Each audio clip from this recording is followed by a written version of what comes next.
बाकी सब ब्रेक के बाद। प्रसूताओं की मौत पर हंस के भागे मंत्री खिमसर।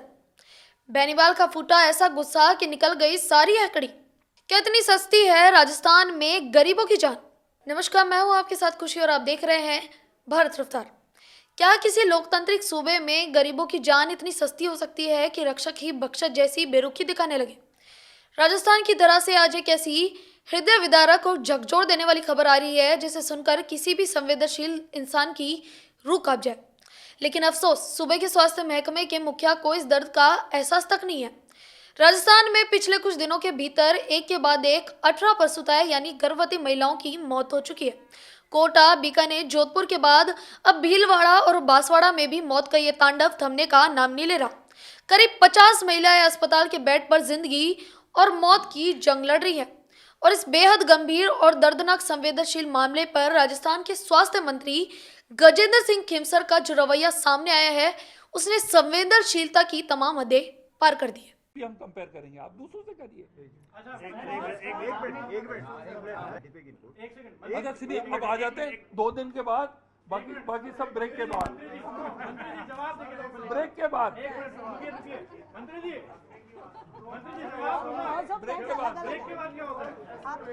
मौत आएगी। लोग तो यहाँ तक कह रहे हैं कि सरकार को गरीबों की जान की कोई परवाह ही नहीं बची है। पहले तो स्वास्थ्य मंत्री बीकानेर अस्पताल में जाकर प्रसूताओं की गंभीर हालत पर कैमरे के सामने कह देते हैं कि महिलाएं अस्पताल नाच कर आई थी या फिर चलकर। बताइए कैसी हालत में आई थी? दुरुस्त पैदल चलती नाचती आई थी या बीमार हुई? नाचते कैसे आएगी सर? नाचते हुए प्रेग्नेंट महिला कैसे आएगी सर? सर आप ये कैसे कह रहे हो कि नाचते आएगी नहीं आई? आप ये कैसे कह सकते हैं? सर नहीं सर, एक मिनट सर, आपने ये स्टेटमेंट दिया अभी कि नाचते हुए आई महिला। और अब जब भीलवाड़ा और बांसवाड़ा में मौत का आंकड़ा 18 पार कर गया और मीडिया ने इस पर कड़े सवाल पूछे, तो मंत्री जी जवाब देने के बजाय मुस्कुराते हुए उठ खड़े हुए और कैमरे पर हाथ हिलाते हुए बोले, बाकी बातें ब्रेक के बाद करेंगे। जी हाँ, आपने बिल्कुल सही सुना। 18 घरों के चिराग बुझ गए। कई मासूम बच्चों के सिर से जन्म लेते ही माँ का साया उठ गया। और सूबे के स्वास्थ्य मंत्री के लिए ये केवल एक टीवी शो जैसा ही है जिसमें वो ब्रेक के बाद आने की बात कहकर मुस्कुराते हुए प्रेस कॉन्फ्रेंस छोड़कर चले गए। स्वास्थ्य मंत्री के इस रवैये और प्रदेश की चरमराती स्वास्थ्य व्यवस्था पर अब राजस्थान की राजनीति पूरी तरह से गर्मा गई है। आरएलपी सुप्रीमो और सांसद हनुमान बेनीवाल ने इस मुद्दे पर सीधे मुख्यमंत्री और स्वास्थ्य मंत्री खिमसर को आड़े हाथों ले लिया। बेनीवाल ने सोशल मीडिया पर इस बेरुखी के खिलाफ जोरदार हमला बोला है।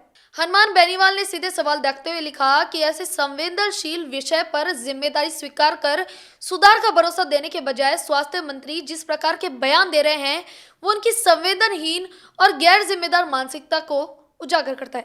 साथ ही उन्होंने प्रदेश की स्वास्थ्य व्यवस्था, अस्पतालों की अव्यवस्था पर भी सवाल उठाए। जनता और विपक्ष का ये गुस्सा बेवजह नहीं है। सूत्रों और स्वास्थ्य विभाग की शुरुआती जांचों में जो बात सामने आई है वो बेहद डराने वाली है।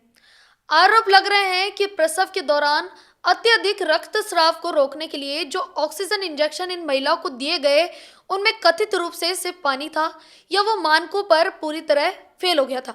वहीं एक तरफ मंत्री जी कभी डिहाइड्रेशन को तो कभी पूर्व बीमारियों का हवाला देकर क्लीन चिट देने की कोशिश कर रहे हैं, वहीं दूसरी तरफ जनता पूछ रही है कि अगर अस्पतालों में कोई कमी नहीं है तो अचानक इतने बड़े पैमानों पर महिलाओं की किडनी फेल होना और मौत होने की वजह क्या है?